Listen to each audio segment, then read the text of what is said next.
Have you ever said yes to something you didn't have room for, heard the word leave your mouth, and immediately wished you could take it back? It's not because you didn't care, and it's not because you didn't want to help. It's because somewhere underneath you already knew you didn't have enough left to give. That's not you being a pushover. If you're someone people count on, saying no can feel like it costs more than it should. This video is educational only, not medical advice or treatment. Usually, the problem isn't that you don't know how to set a boundary. Most advice about boundaries treats saying no as a communication problem. Learn the right phrase, be more assertive, practice the script. And sometimes that helps. But when you're burned out, the difficulty usually isn't finding the words. It's what saying them seems to cost. Saying no is rarely just a scheduling decision. When you're already depleted, it can be one of the hardest things you do all day. Saying no can feel like disappointing someone. It can feel like being unreliable or difficult or less generous than you want to be. If you're someone who's built a reputation on being helpful and dependable, the person who shows up, then no doesn't just decline a request. It seems to contradict who you've understood yourself to be. That's why the words get stuck. You're not weighing one favor against your calendar. You're weighing it against your identity. There's another layer to this. When you're already running low, your capacity to tolerate discomfort is lower too. We've talked before about your window of tolerance and how that window can feel smaller when you're already carrying a lot of stress. Sitting with someone's disappointment takes energy. So does managing your own guilt afterward.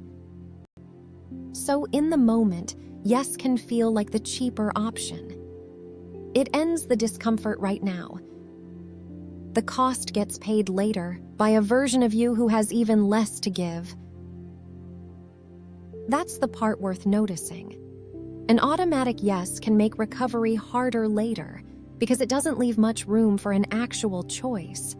It's a reflex that protects you from an uncomfortable moment while quietly spending resources you don't have. So what actually helps? You don't have to become someone who says no easily. That's a big ask, and it's not really the point. What helps is putting a small gap between the request and your answer.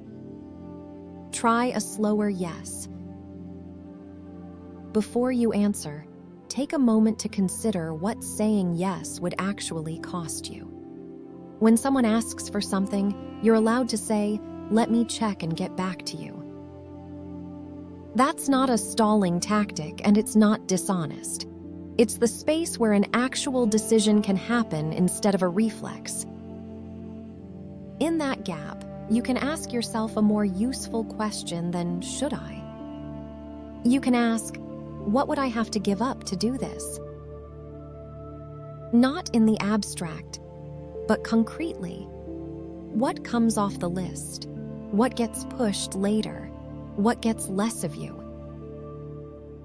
An automatic yes often happens before that question ever gets asked.